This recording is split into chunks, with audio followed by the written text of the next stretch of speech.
Assalamualaikum warahmatullahi wabarakatuh. Perkenalkan, saya Sulestriani Hanaping, NIM 1054211047716. Saya mahasiswa blok reproduksi. Adapun di sini saya akan menjelaskan mengenai KB hormonal dan KB non-hormonal.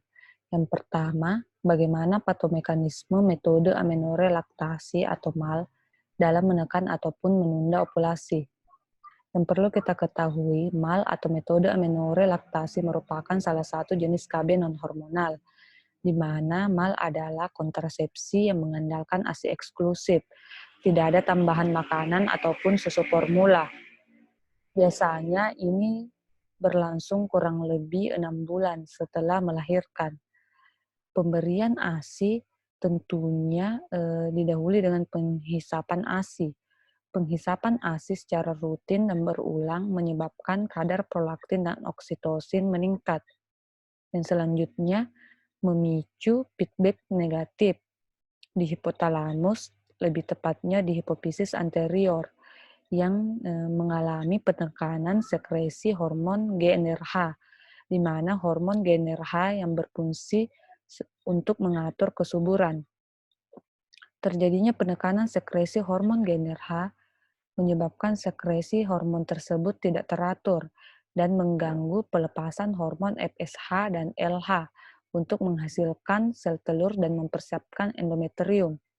Ketika terjadi gangguan pelepasan hormon tersebut, menyebabkan terjadinya penurunan kadar hormon FSH dan LH yang nantinya dapat menekan perkembangan folikel di ovarium dan pada akhirnya menekan ovulasi. Kemudian yang kedua, bagaimana patomekanisme KB hormonal dapat menekan ovulasi. Yang perlu kita ketahui, KB hormonal merupakan salah satu jenis KB yang mengandung hormon progesteron atau mengandung progestin, di mana progestin atau progesteron ini alamiahnya sudah ada dalam tubuh wanita.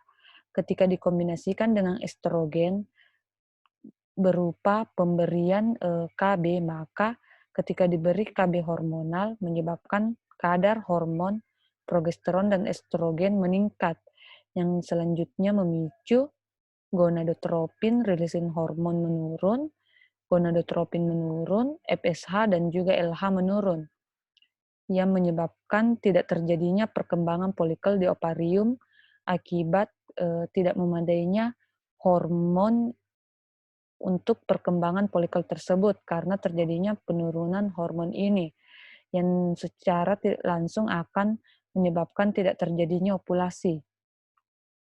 Kemudian yang ketiga mengenai patomekanisme KB hormonal dapat mengurangi motilitas tuba. Seperti yang tadi, KB hormonal mengandung progestin ataupun progesteron. Progesteron ini sudah ada di dalam tubuh wanita, merupakan hormon alami. Ketika dikombinasikan dengan hormon estrogen dan diberi dalam bentuk berupa KB hormonal, maka menyebabkan hormon progesteron dan estrogen dalam tubuh meningkat, yang nantinya mempercepat peristaltik tuba sehingga hasil konsepsi mencapai endometrium di uterus yang belum siap dan menyebabkan tidak terjadinya kehamilan. Kemudian yang ketiga mengenai patomekanisme KB hormonal dapat mengganggu implantasi.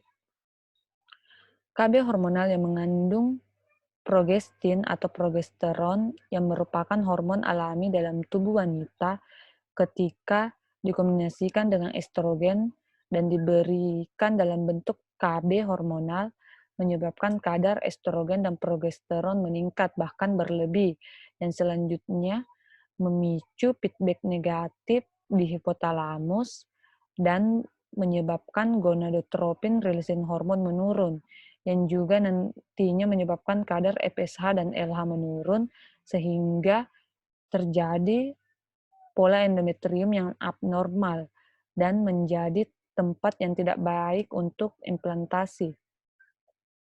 Kemudian yang keempat mengenai patomekanisme KB hormonal dapat menebalkan mukus serviks. Seperti yang sebelumnya, KB hormonal mengandung progestin yang merupakan hormon alami wanita. Setelah diberi KB hormonal, setelah 48 jam, lendir serviks akan kental, yang nantinya menyebabkan motilitas dan daya penetrasi spermatozoa terhambat akibat lendir serviks yang kental tersebut. Kemudian mengenai keuntungan penggunaan KB, yaitu yang pertama tidak mempengaruhi kerja ASI, karena diberikannya kontrasepsi hormonal ini yang mengandung progestin diberi 3 bulan sebelum melahirkan, yang nantinya akhirnya tidak mempengaruhi kerja ASI. Kemudian yang kedua, menekan kanker payudara. Penggunaan kontrasepsi hormonal jenis progestin ini menyebabkan terjadinya mutasi BRCA yang menyebabkan jarang terjadinya penyebaran tumor payudara. Namun ada pengecualian bagi pengguna KB pada usia lebih tua dan kadar estrogen yang tinggi. Mungkin cukup sekian penjelasan mengenai KB hormonal dan KB non-hormonal. Lebih dan kurangnya mohon dimaafkan.